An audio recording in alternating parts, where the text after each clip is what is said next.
Olá, sejam todos muito bem-vindos a mais uma aula na nossa sala de estudos para concursos da educação. Hoje, nós vamos fazer uma viagem realmente transformadora, uma travessia rumo a um dos marcos mais profundos da justiça social e da educação em nosso país: a inclusão plena de todas as pessoas com ou sem deficiência no cotidiano da escola, da sociedade e do trabalho. E para começar, aqui vai uma pergunta que costuma despertar reflexão e ação. Por que, apesar de tantos avanços normativos, campanhas e consciências, ainda vemos barreiras, sejam elas arquitetônicas, comunicacionais, atitudinais, que impedem muitas pessoas com deficiência de participarem livremente da vida escolar, cultural e cidadã? Talvez você já tenha se feito essa pergunta. Observou uma criança com deficiência em sala de aula? Se perguntou se o ambiente está verdadeiramente acessível ou se o currículo considera suas necessidades? Talvez você, futuro professor ou professor em exercício, tenha percebido que as adaptações elas são feitas sempre de última hora, sem planejamento, ou que o suporte ao estudante com deficiência ele ainda é visto como uma atividade complementar em vez de uma parte integrante da prática pedagógica. E é exatamente por isso que a aula de hoje ela é tão necessária, porque nós vamos estudar a Lei Brasileira de Inclusão da Pessoa com Deficiência, que foi sancionada em 6 de julho de 2015 e que institui, então, o direito à inclusão, que define pessoa com deficiência, exige acessibilidade, apoia adaptações razoáveis e impõe responsabilidade à escola e também ao sistema educacional. Então, nessa aula, você vai entender por que a lei considera a pessoa com deficiência como um sujeito de direitos humanos e não apenas como beneficiário de ações assistencialistas. Como a lei, ela relaciona educação, cidadania e inclusão, exigindo a participação plena e efetiva de todas as pessoas sem discriminação. E de que forma esse pensamento ele se reflete nas provas de concurso, nos processos de formação de professores e também nas práticas de área de gestão e da sala de aula. Estudar a Lei Brasileira de Inclusão não é apenas memorizar artigos, é revisar um projeto de sociedade, uma escola pública que não exclui, que adapta e que transforma. E atenção, essa é uma aula-chave para quem se prepara para concursos que exigem fundamentos da educação, direitos humanos, legislação e inclusão. Porque entender a lei é compreender por que ainda lutamos e por que vale a pena lutar. Então, já deixa sua curtida nessa aula, coloca aqui o seu comentário sobre o que você entende já dessa lei ou se ainda não entende nada sobre ela, como você vê e enxerga a inclusão na prática, no dia a dia. Compartilhe esse vídeo com quem precisa saber disso. Se você não é inscrito no nosso canal, já clica aqui, se inscreva no nosso canal se você está assistindo pelo YouTube. Ativa o sininho para você não perder nenhum conteúdo. Vamos juntos nessa jornada sobre a Lei Brasileira de Inclusão?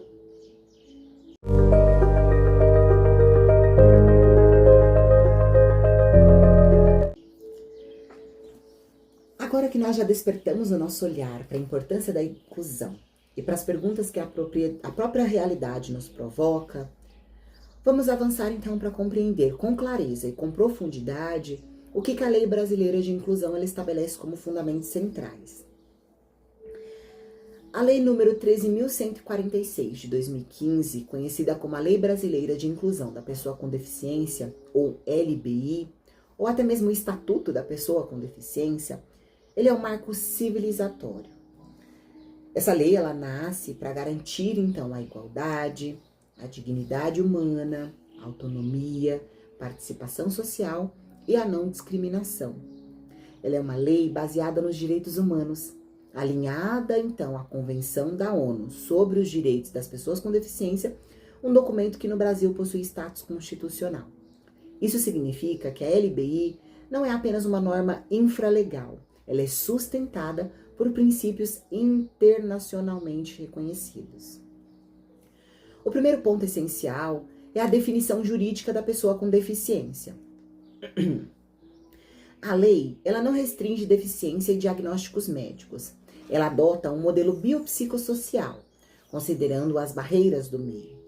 Assim, pessoa com deficiência é aquela que tem impedimentos de longo prazo e que, em interações com barreiras diversas, sejam elas físicas, comunicacionais, tecnológicas, sociais ou atitudinais, podem ter limitado a sua participação plena e efetiva.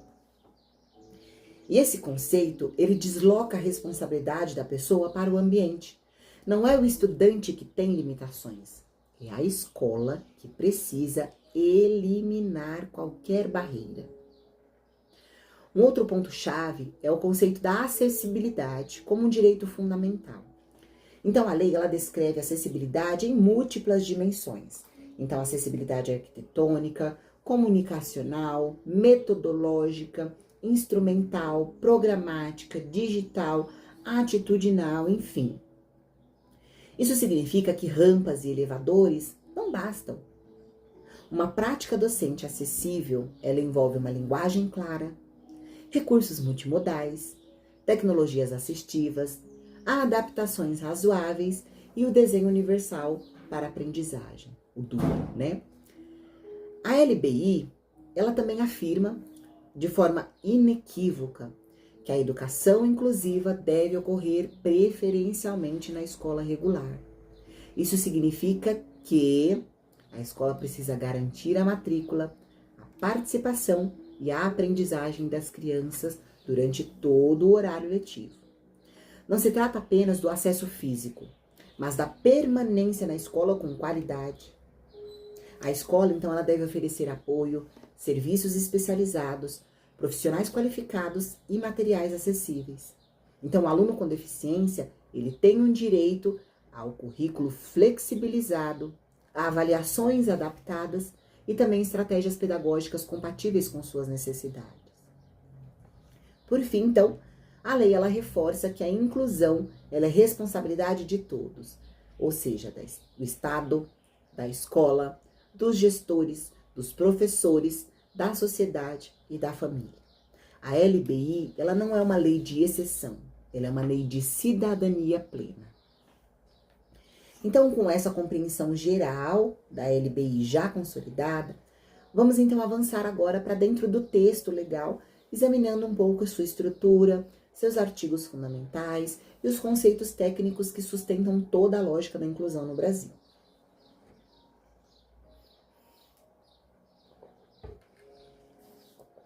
A LBI, a lei por número 13.146 de 2015, ela possui uma organização clara, distribuída aí em títulos que abordam direitos, acessibilidade, educação, saúde, trabalho, moradia, assistência, mobilidade, cultura e participação política. Então, logo em seus primeiros artigos, a lei, ela declara algo decisivo. A pessoa com deficiência, ela é sujeito de direitos e não objeto de tutela. Essa mudança de paradigma, presente no artigo 1º, alinha a LBI à Convenção da ONU, que o Brasil incorporou com status constitucional, tornando seus princípios vinculantes. Então, ao observar a definição da pessoa com deficiência já no artigo 2º, nós percebemos a adoção do modelo biopsicossocial. E esse modelo, ele compreende que a deficiência, ela não está exclusivamente no corpo da pessoa, mas na integração entre os impedimentos e barreiras. E esse conceito, ele desloca o foco da limitação individual para a transformação dos ambientes que devem se adaptar para garantir a participação plena. Então, não é a pessoa que deve se adequar à escola, mas a escola que deve ser universalmente acessível. Um outro trecho essencial é o trecho que estabelece o princípio da acessibilidade ampla, que está presente em vários artigos. A lei apresenta detalhamento técnico sobre a acessibilidade arquitetônica, ou seja, a acessibilidade do local, rampas, elevadores, enfim, a arquitetura, né, como o ambiente ele se torna acessível. A comunicação, ou seja, aí, né, a acessibilidade comunicacional, a forma com que eu tenho condições de um Braille, de uma Libras. Metodológica também. Então, de que forma eu adapto as metodologias para atingir aquela criança. Instrumental, os instrumentos utilizados para que aquela criança, né, aquele aluno também avance. Programática e digital. Então, permitindo aí recursos multimodais, tecnologias assistivas, enfim. A principal mensagem é que a acessibilidade ela não é opcional, ela é uma obrigação legal. E isso se aplica aos prédios, a sites, a materiais didáticos, a sinais sonoros, libras, legendas, audiodescrição, contraste visual, recurso de baixa e alta tecnologia, entre outros dispositivos. E hoje nós vemos um avanço enorme da tecnologia, né? Embora seja uma realidade talvez um pouco distante dentro das nossas salas de aulas, mas que aos poucos alguns municípios, algumas instituições de ensino vão buscando ferramentas tecnológicas através de investimentos para melhorar a acessibilidade. Agora, quando nós chegamos, né, ao capítulo da educação dentro da LBI, a lei ela é categórica.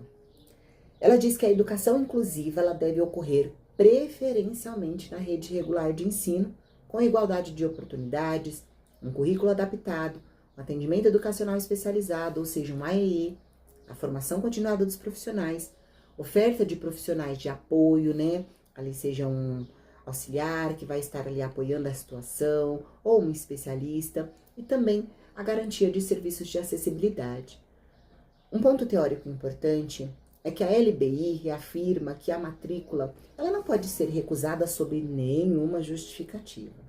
E qualquer prática que tente impedir ou condicionar a matrícula de um aluno que necessite de a vaga ali só porque ele tem alguma necessidade especial é caracterizada como discriminação. Um outro aspecto teórico decisivo é a noção de adaptações razoáveis, que são o quê? Ajustes necessários e adequados para garantir que a pessoa com deficiência ela exerça seus direitos sem sobrecarga desproporcional ou indevida à instituição.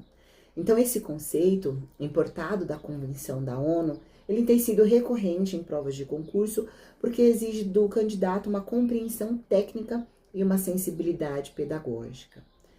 Então, por fim, o texto ele reforça que a inclusão ela não é um favor, é um direito humano garantido por lei, sustentado por princípios constitucionais.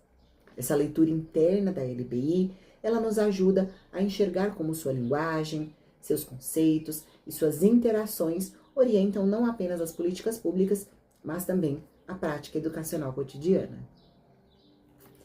E agora que já exploramos a estrutura da LBI e compreendemos então os fundamentos teóricos, vamos seguir para aquilo que realmente transforma a legislação em vida, observar como esses princípios se materializam na prática da escola, na sala de aula e também na gestão educacional.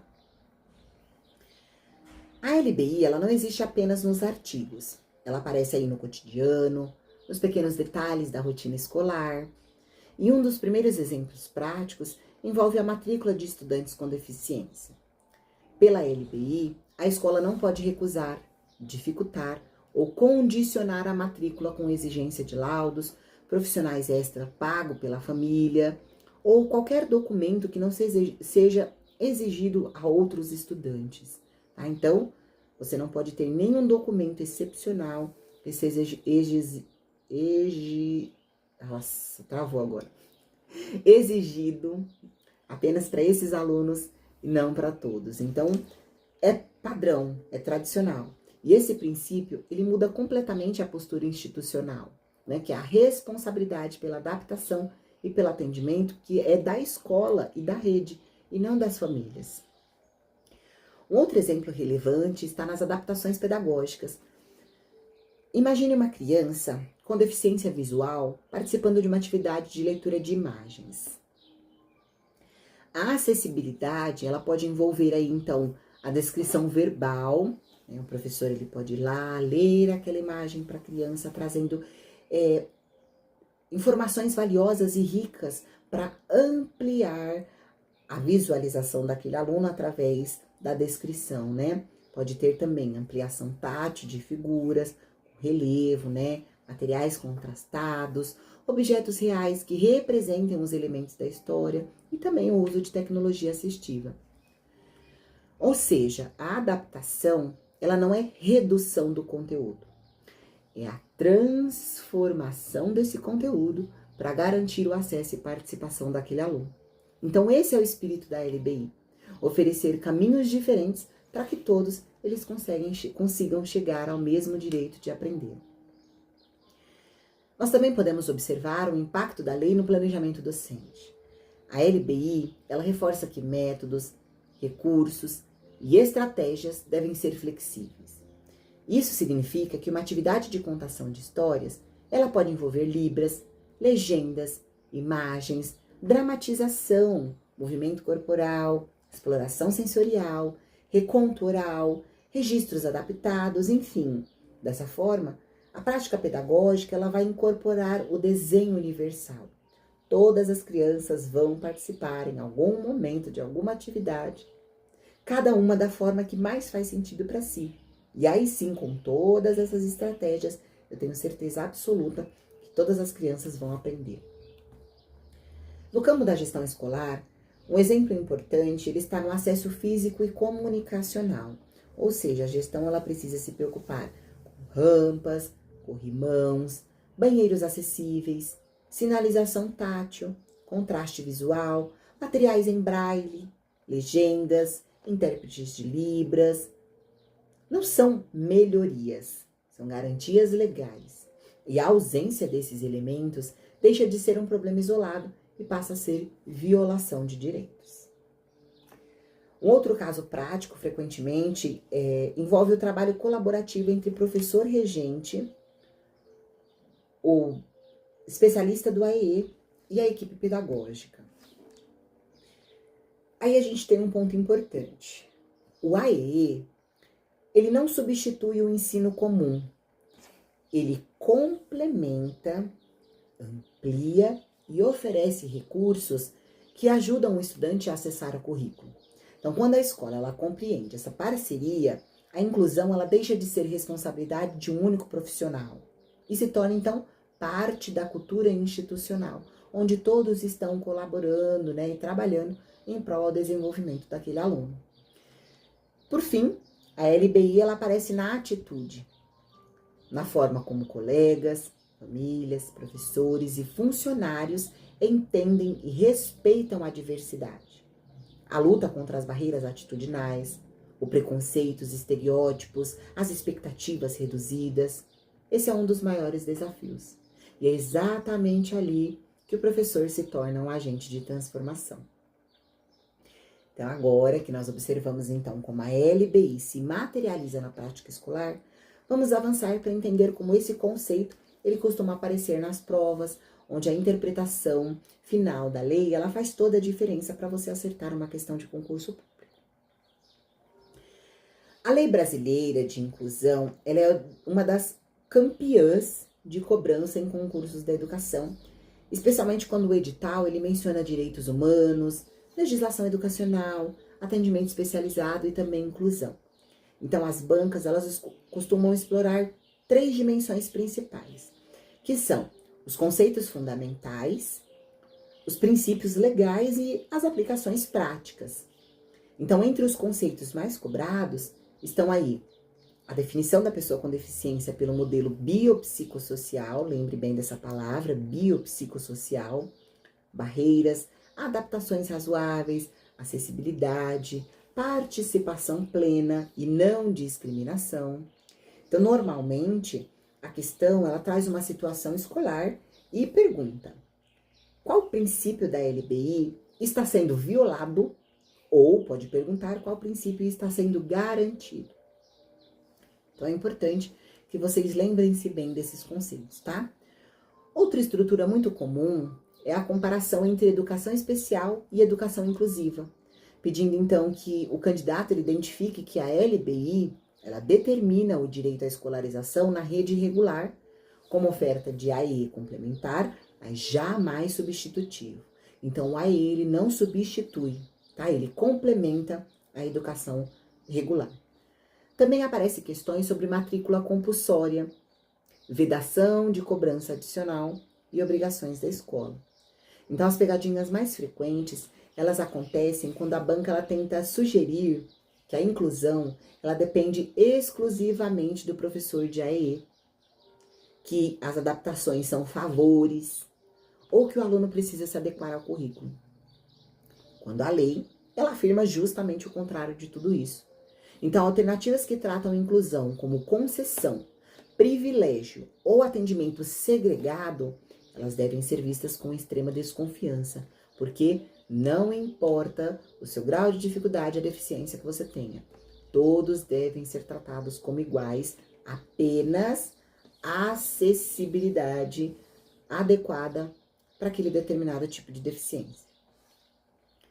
Então, agora que nós já compreendemos como essa legislação ela pode aparecer nas provas de concurso e nós reconhecemos as armadilhas aí mais comuns que podem ser cobradas na prova, nós vamos concluir essa aula retomando o sentido mais profundo desse documento, que é a construção de uma escola verdadeiramente inclusiva, que garante dignidade, participação e aprendizagem para todos. Então, a Lei Brasileira de Inclusão, ela nos convida a olhar para a escola pública com responsabilidade ética.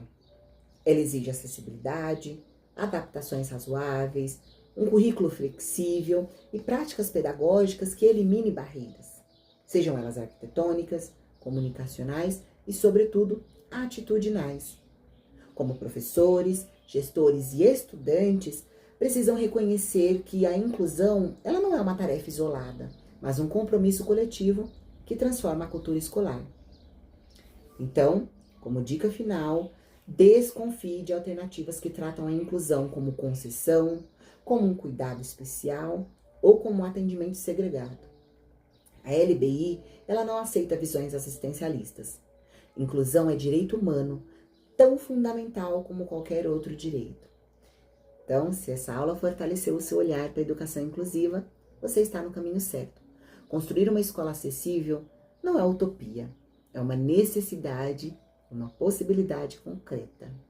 Vejo você em outra aula aqui da nossa sala de estudos, porque a sala de estudos é o seu ponto de partida, mas não é o seu limite. Até mais!